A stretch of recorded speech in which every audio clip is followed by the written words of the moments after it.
Banyak orang kadang ngerasa bermoral, padahal cuma rajin ritual. Datang, duduk, ulangi. Pulang dengan perasaan bersih. Tapi moral, bukan soal rutinitas. Moral itu keputusan. Dan keputusan itu mahal buat otak.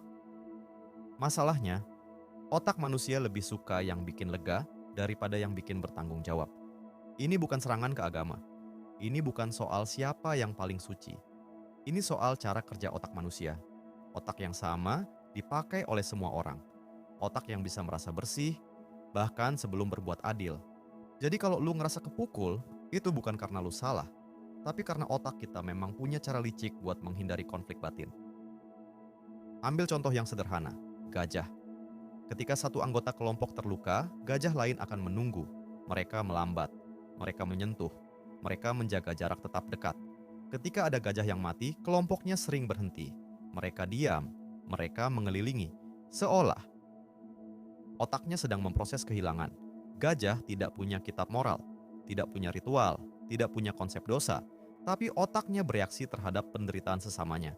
Bukan karena diajarkan, tapi karena itu cara kerja sistem saraf sosial. Dan ini penting.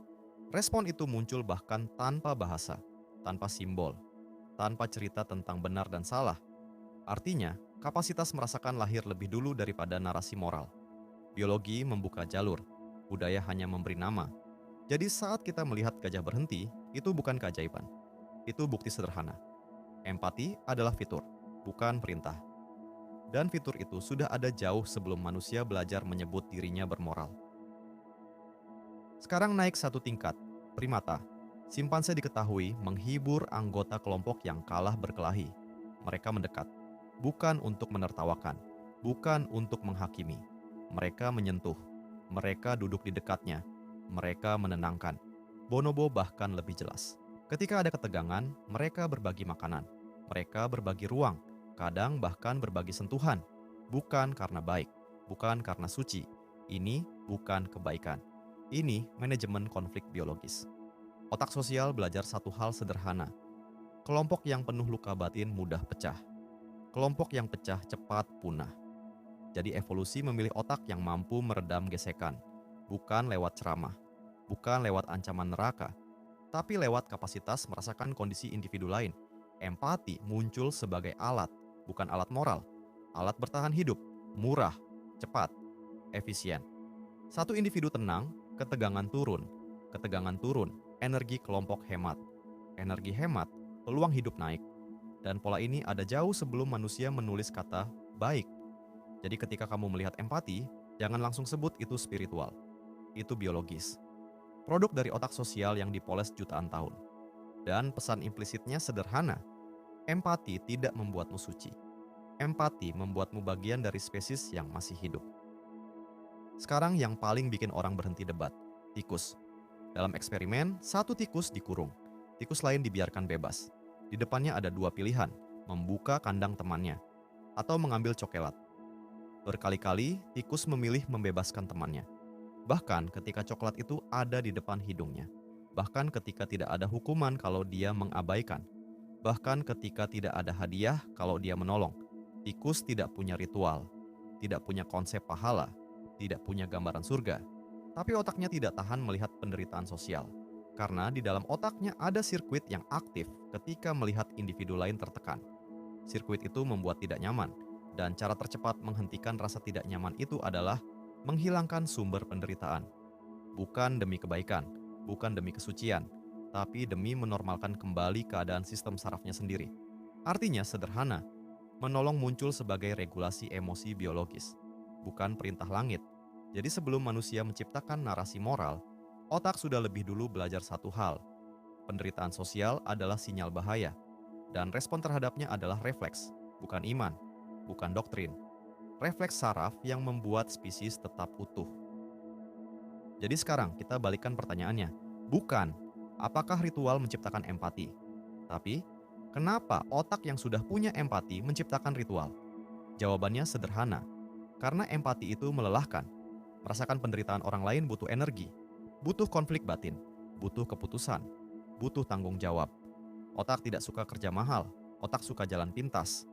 Ritual datang sebagai solusi, bukan untuk membuat peduli, tapi untuk menggantikan rasa peduli dengan rasa sudah melakukan sesuatu. Menenangkan otak tanpa harus terlibat terlalu jauh. Memberi ilusi penyelesaian tanpa menyentuh sumber masalah. Jadi ritual bukan sumber empati. Ritual adalah penenang bagi otak yang sudah empatik. Dan di titik ini, kita melihat fungsinya dengan jujur. Ritual bukan alat untuk mencintai. Ritual adalah alat untuk menurunkan beban mental saat mencintai terasa berat. Bukan buruk, bukan jahat, tapi fungsional. Seperti obat nyeri. Ia tidak menyembuhkan luka. Ia hanya membuat kita tidak terlalu merasakannya. Penting untuk jelas di sini. Ritual bukan sesuatu yang salah. Ia membantu banyak orang menjaga kestabilan emosi. Ia memberi struktur, memberi rasa aman, memberi jeda dari dunia yang kacau. Masalahnya muncul bukan saat ritual dilakukan, tapi saat ritual menggantikan empati. Saat rasa lega lebih penting daripada tanggung jawab sosial. Di titik itu, otak tidak sedang bermoral. Ia hanya sedang menenangkan dirinya sendiri, dan itu terlihat dari polanya. Ritual selesai, hati terasa ringan, tapi penderitaan di luar tidak berubah. Tidak ada tindakan, tidak ada koreksi perilaku, tidak ada pengorbanan nyata, hanya sensasi bersih. Secara biologis, itu masuk akal. Otak memilih opsi yang paling murah secara energi. Lebih mudah merasa suci daripada benar-benar peduli. Lebih mudah berdoa daripada terlibat. Dan disitulah garisnya. Ritual sehat mendampingi empati. Ritual bermasalah menggantikan empati. Bukan soal iman. Soal apakah sistem saraf kita masih merespons penderitaan orang lain atau sudah cukup puas dengan rasa lega pribadi. Sekarang kita tarik ke manusia modern. Banyak orang tidak kekurangan ritual. Yang kurang adalah kehadiran empati dalam kehidupan sehari-hari. Mereka taat pada rutinitas, tapi cuek pada penderitaan di sekitar. Bukan karena jahat, tapi karena empati tidak pernah dilatih. Yang dilatih adalah kebiasaan, bukan sensitivitas sosial. Dan otak akan selalu menguatkan apa yang paling sering diulang. Bukan yang paling benar, tapi yang paling familiar. Kalau setiap hari yang diulang adalah gerakan, bacaan, dan simbol, maka otak jadi ahli dalam simbol, bukan ahli dalam merasakan manusia lain. Empati itu skill. Dan seperti semua skill, kalau tidak dipakai, ia melemah, bukan hilang. Melemah. Jadi masalahnya bukan manusia kekurangan moral. Masalahnya sistem latihan yang dipakai salah fokus. Banyak orang rajin melatih kepatuhan, sedikit yang melatih kepekaan, dan otak tidak protes. Otak hanya mengikuti apa yang kita biasakan. Di titik ini, mungkin kita mulai paham satu hal. Otak manusia tidak dirancang untuk menjadi baik. Otak dirancang untuk menjadi stabil. Dan seringkali, ritual lebih stabil daripada empati. Karena empati menuntut kehadiran, menuntut respon, menuntut tindakan. Sementara ritual bisa selesai tanpa perubahan apapun. Secara biologis, itu masuk akal. Stabilitas menurunkan stres. Stres rendah memperpanjang umur. Jadi, otak condong ke strategi yang paling aman, bukan yang paling mulia, tapi yang paling minim risiko. Empati membuka pintu konflik. Ritual menutup pintu itu. Empati bisa mengubah hidupmu. Ritual cukup mengubah perasaanmu.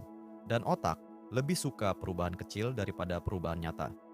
Bukan karena manusia buruk, tapi karena desain dasarnya memprioritaskan bertahan, bukan menjadi suci. Dan dari sini kita bisa tarik kesimpulan kecil. Kalau seseorang memilih ritual daripada empati, itu bukan selalu soal iman. Itu soal strategi stabilitas. Otak sedang berkata, aku ingin tenang, bukan terguncang. Masalahnya, masyarakat tidak runtuh karena kurang tenang. Masyarakat runtuh karena terlalu banyak orang yang tenang di tengah penderitaan orang lain. Dan itu bukan krisis spiritual, itu krisis latihan otak sosial. Jadi mungkin, pertanyaannya bukan seberapa rajin kita menjalankan ritual, tapi seberapa sering kita benar-benar hadir saat orang lain butuh. Karena empati tidak pernah bisa dihafal, ia hanya bisa dipraktikkan. Dan itu tidak pernah nyaman, tidak rapi, tidak heroik. Tapi disitulah kemanusiaan sebenarnya bekerja.